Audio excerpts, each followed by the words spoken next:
Hermano, líder de nuestra iglesia, hoy te saludo con la gloriosa paz de nuestro Señor Jesucristo. Y llegamos a este último tema de nuestra serie. ¿Estás listo para regresar a casa?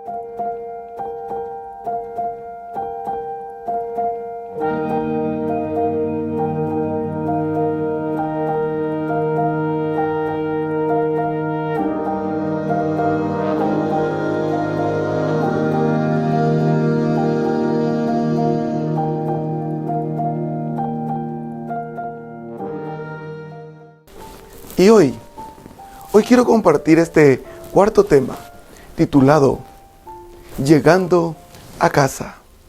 Y lo basamos en la primera carta a los Corintios, capítulo 2, versículo 9, que dice: Antes bien, como está escrito, cosas que ojo no vio, ni oído oyó, ni han subido en corazón de hombre, son las que Dios ha preparado para los que le aman.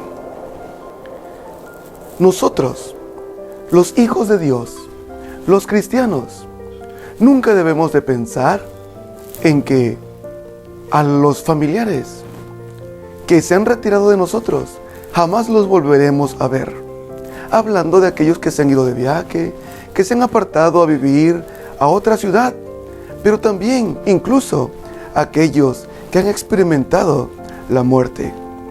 Nosotros debemos de pensar que tarde que temprano los volveremos a ver.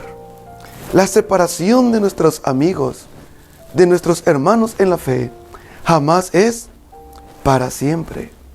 Tenemos la certeza, tenemos la seguridad de que un día todos volveremos a casa de papá.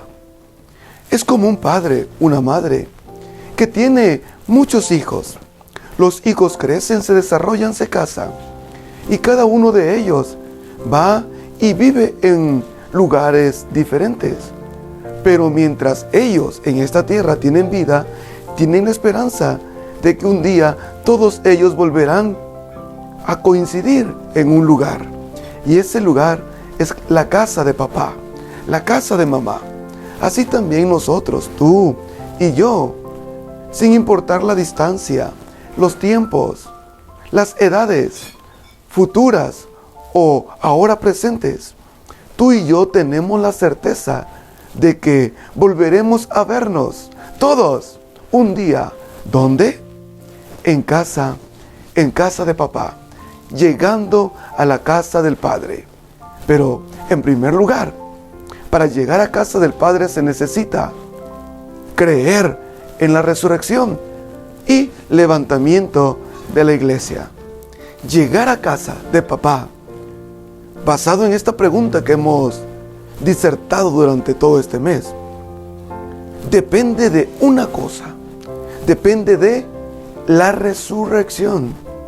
Sí, depende de la resurrección en primer lugar. Tú no puedes esperar volver a casa sin prepararte y estar listo para resucitar. ¿Qué es la resurrección? La resurrección es volver a vivir.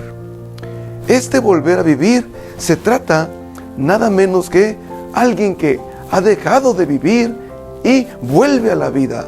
No es una transición solamente de un parpadeo de que ahorita estoy aquí y vuelvo a estar en otra etapa de mi vida mañana. No, la resurrección es vivir, morir y volver a vivir. Este proceso es necesario para que tú y yo volvamos a casa del Padre.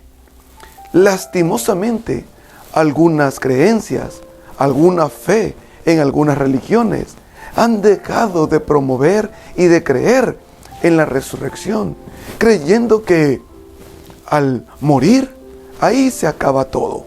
Pero no es así, no es cierto.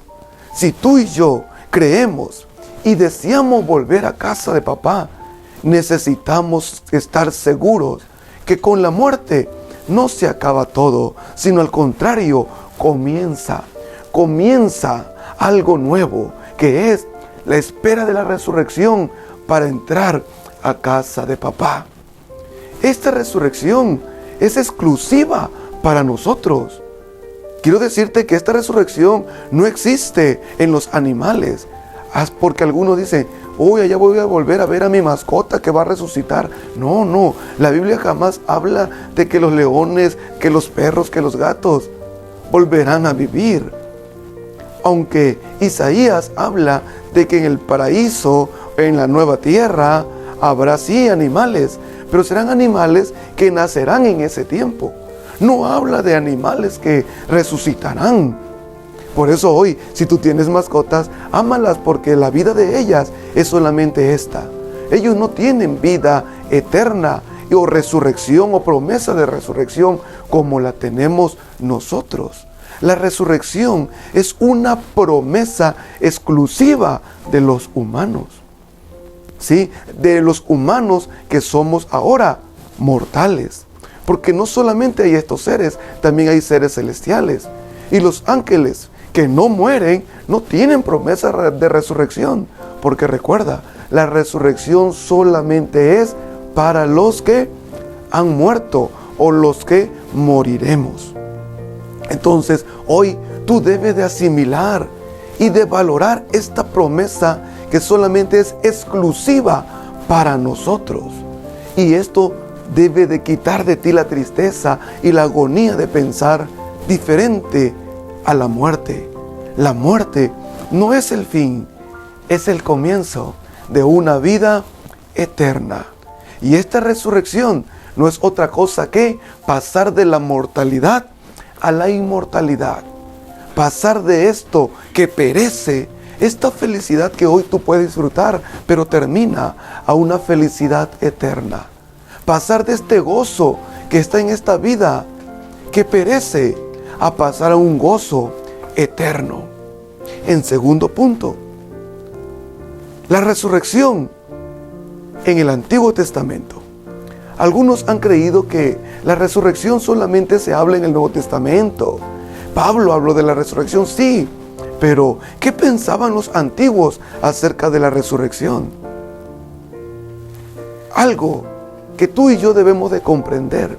Para ti y para mí es muy fácil creer en la resurrección, porque para esto Jesús resucitó, para que tú y yo creamos en una nueva vida.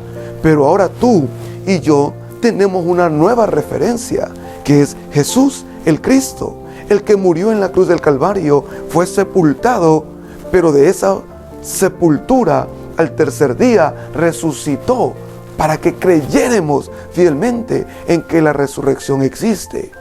Entonces para ti y para mí es muy fácil ahora creer en la resurrección. Pero los antiguos hombres de Dios, los que vivieron antes de Cristo Jesús, aquellos que no vieron a Jesús resucitado ni supieron de Él, pero por fe creían en la resurrección. Hablando de aquel hombre llamado Job. Job tenía dudas, preguntas muchas, porque él decía, el hombre volverá a vivir. Y él hacía algunas metáforas. El árbol es cortado, pero tiene la esperanza de que su tronco retoñe en esta tierra y vuelva a vivir. Pero el hombre volverá a vivir.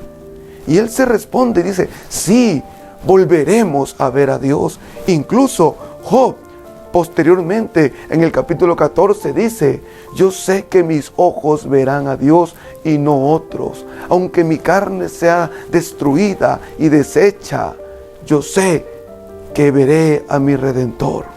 Esa es la fe de Job. Una fe, no en lo que él podía percibir de ejemplos que otros habían resucitado, no.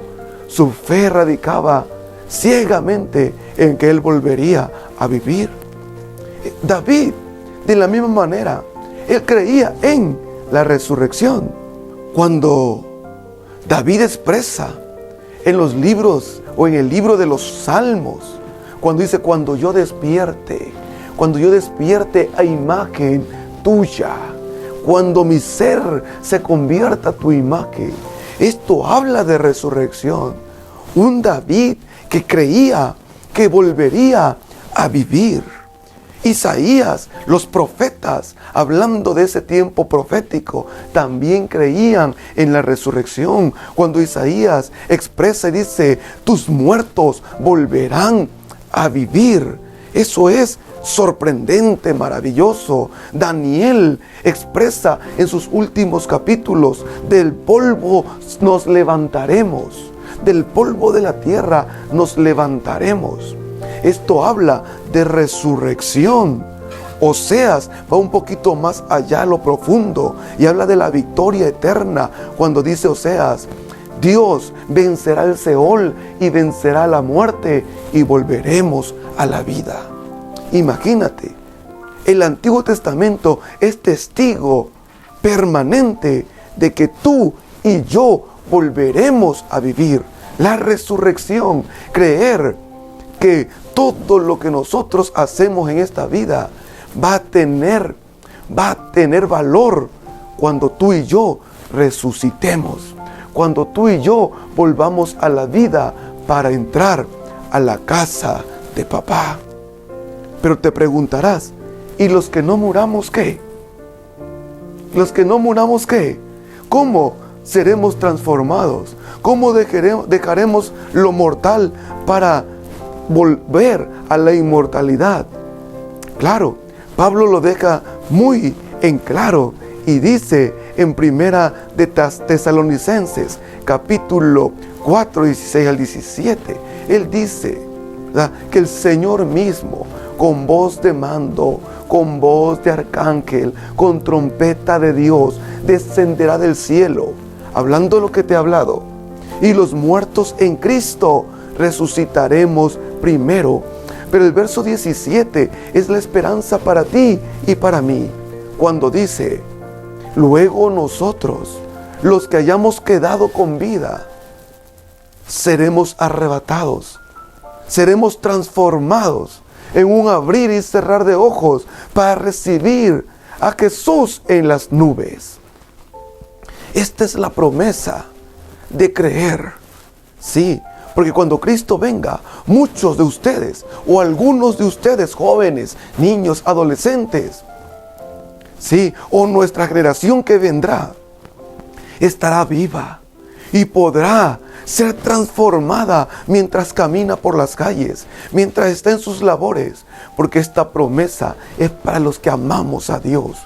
Nuestro regreso a casa es un evento sobrenatural. Entrar a casa, la llegada a casa, es un evento sobrenatural. No podemos entrar con nuestros cuerpos mortales, enfermos, destruidos, mutilados en muchos de los casos. No podemos entrar ahí. Así, nuestra llegada a casa es perfecta. Y esa llegada a casa se inaugura con el sonido de la gran trompeta de Dios, cuando muertos y vivos seremos transformados para llegar a casa. En último lugar, esa llegada a casa será maravillosa. No nos cansaremos de admirar lo maravilloso que Dios tiene preparado para nosotros. Como dijo el texto que leímos al principio, veremos cosas que ojos jamás han visto. Oiremos cosas que oídos jamás han escuchado. Sí, sentiremos, experimentaremos cosas que jamás se ha imaginado el corazón o la mente humana. Habla de algo sorprendente, un lugar donde no hay tristeza, ni dolor, ni cansancio, ni muerte. No hay desesperación, no hay angustia. Esa es la casa de papá. Esa es la casa del Padre. La casa perfecta, una eternidad perfecta, una vida perfecta, una estancia perfecta. Por lo tanto, líder, hijo de Dios, hermano en la fe, tú que me escuchas, vale la pena servir a Dios. Vale la pena cada lágrima, cada lucha, cada pelea, cada sacrificio que hacemos hoy. Vale la pena. Aunque el viaje a casa, mientras caminamos, mientras vamos a casa, este viaje sea doloroso, cansado muchas veces, pero la llegada será maravillosa. Aunque nuestro viaje sea tortuoso, nuestra llegada, escucha, será maravillosa. ¿No te gustaría a ti regresar a casa? Prepárate, porque el tiempo está cerca y tú y yo volveremos a casa. Oro por ti, que tu fe no mengüe, que tu trabajo en el Señor no cese, que la esperanza de vivir con Cristo en casa no desaparezca, que el Señor ponga en ti más fe y tú pongas tus manos más a la obra de nuestro Señor. Bendigo tu vida y deseo que nuestro Dios esté contigo. Bendiciones. Hasta la próxima.